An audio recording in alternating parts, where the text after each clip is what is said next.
আচ্ছা, যদি তোমাকে বলি যে তুমি ঠিক যেমনটা ভাববে, তুমি তোমার জীবনে নিজেকে যেমনটা ভাববে ঠিক তেমনটাই হয়ে যাবে, তাহলে তুমি কি অবাক হবে? যদি বলি যে তুমি যেমন স্বপ্ন দেখবে, নিজেকে যে স্থানে কল্পনা করবে ঠিক তেমনই হয়ে যাবে। না, হয়তোবা কিছুটা অবাক লাগবে, হয়তোবা কিছুটা অবাস্তব মনে হবে, কিন্তু বিশ্বাস করো এটা বাস্তব, এটা সত্য। মানুষ ঠিক যেমনটা ভাবে, যেমন স্থানে নিজেকে কল্পনা করে ঠিক তেমনটাই হয়ে থাকে। তার জীবনটা, তার সম্পূর্ণ জীবনটা ঠিক তেমনটাই হয়ে থাকে। দেখো, স্বপ্ন পূরণ হওয়ার আগে স্বপ্ন দেখাটা প্রয়োজন, লক্ষ্য পূরণ হওয়ার আগে লক্ষ্য থাকাটা প্রয়োজন। আমি জানি না, বিভিন্ন মানুষের অপিনিয়ন বিভিন্ন হতে পারে, কিন্তু এটা আমার ধারণা, আর আমার মনে হয় যেটা বাস্তব, এটা সত্য। জীবনে আমি যেটা হতে চাই, জীবনে আমি যেটা করতে চাই, সেটা বাস্তবে করার আগে তোমার কল্পনাতে হওয়াটা প্রয়োজন, আমার কল্পনাতে সেই চিন্তা ভাবনা থাকাটা প্রয়োজন। দেখো, আমার বিষয়ে যদি আমি অবিশ্বাস থাকি, আমি যদি অবিশ্বাসী হই, তাহলে গোটা পৃথিবী অবিশ্বাসী হবে। আমি যদি বলি যে আমি পারবো না, আমার দ্বারা হবে না, আমার দ্বারা সম্ভব নয়, তাহলে গোটা পৃথিবীর কেউ এসে কি আমার জীবনটা পরিবর্তন করতে পারবে? কখনই নয়, কখনোই তা সম্ভব নয়। চিন্তা ভাবনার উপরে, কোনো মানুষের চিন্তা ভাবনার উপরে তার ক্যারেক্টার গড়ে ওঠে, তার চরিত্র গড়ে ওঠে, সেই মানুষটা গড়ে ওঠে। কেউ যদি বলে যে মানুষের চিন্তা ভাবনায় সব কিছু, না, আমি বলবো না যে মানুষের চিন্তা ভাবনায় সব কিছু, কিন্তু মানুষের চিন্তা ভাবনা অনেক কিছু তুমি হয়তোবা শুনেছ, অনেক মহান ব্যক্তি হয়তোবা এটা বলেছে, তুমি হয়তোবা শুনেছ যে স্বপ্নহীন মানুষ, লক্ষ্যবিহীন মানুষ থেকে নিজেকে দূরে রাখার চেষ্টা করো, নিজে দূরে থাকার চেষ্টা করো। বিশ্বাস করো, আমার ধারণাও এর ব্যতিক্রম কিছু নয়। আর আমার মনে হয় যে তোমার ধারণাটা ঠিক এমনই হওয়া প্রয়োজন। জীবনে স্বপ্ন দেখাটা প্রয়োজন, একটা নির্দিষ্ট লক্ষ্য, একটা নির্দিষ্ট এম, একটা নির্দিষ্ট টার্গেট থাকাটা প্রয়োজন, নিজের একটা ইচ্ছা থাকাটা প্রয়োজন, নিজের একটা চাহিদা থাকাটা প্রয়োজন, নিজের একটা খিদে থাকাটা প্রয়োজন। আমরা বলি না যে পৃথিবীতে যা কিছু হয় সব কিছুই উপরওয়ালার ইচ্ছায় হয়, বিষয়টা কিন্তু এমন নয়। এ পৃথিবীতে যা কিছু হয় সব কিছুই উপরওয়ালার ইচ্ছায় হয় না, উপরওয়ালার পারমিশনে হয়। যে না, তুমি এটা করেছো, কিন্তু খারাপ কিছুর প্রতিদান হিসেবে ভালো কিছু আশা করো না, মেহনত ছাড়া যেন রেজাল্ট আশা করো না, অলসতাকে বেছে নিয়ে সফলতার আশা রেখো না।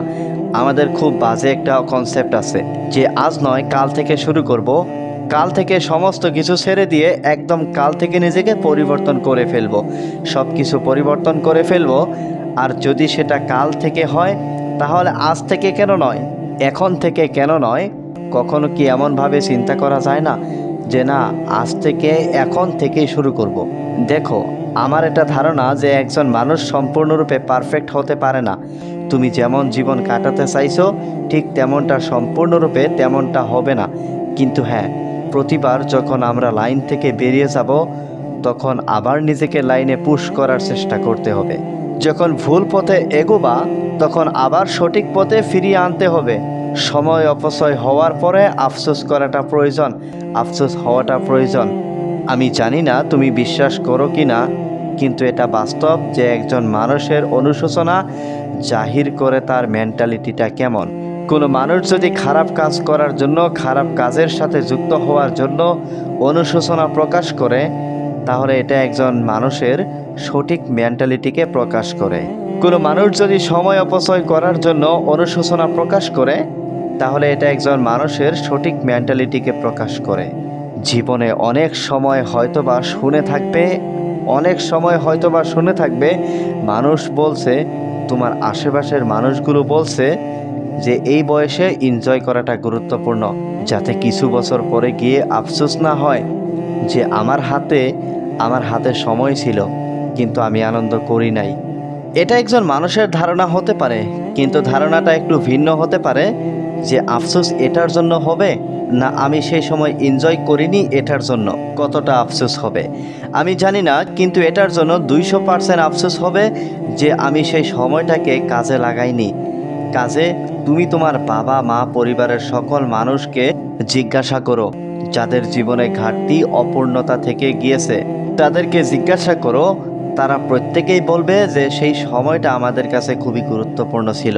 কাশ যদি সেই সময়টাকে কাজে লাগাতাম, কাশ যদি সেই সময়টাকে একটু সঠিক জায়গায় ব্যবহার করতাম, তাহলে আজকের দিনটা হয়তোবা আরও মসৃণ হতো। আমরা আমাদের ইয়াং বয়সে যে সময়টাকে অপচয় করি, যেভাবে জীবনটাকে সহজ মনে করি এবং সহজভাবে কাটাতে শুরু করি, সেই সমস্ত কারণগুলোই আমাদের একটা বয়সের পরে জীবনটাকে কঠিন বানিয়ে তোলে, জীবনটাকে কঠিন বানিয়ে দেয়, কঠিন বানিয়ে ফেলে।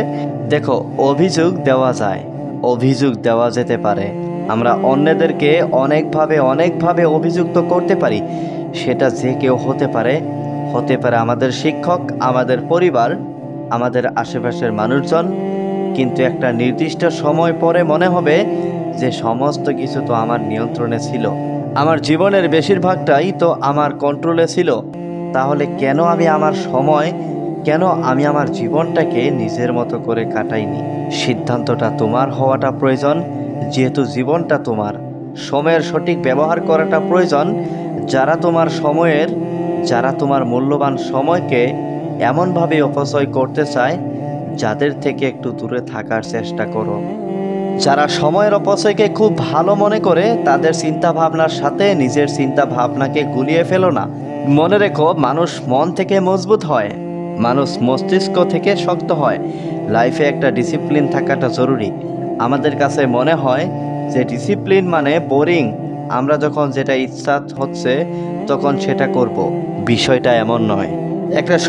একটা সুন্দর জীবন কাটানোর জন্য কিছু নিয়ম শৃঙ্খলা আছে, সেগুলোকে ফলো করতে হয়। আর ডিসিপ্লিন তোমার নিজের তৈরি হতে পারে।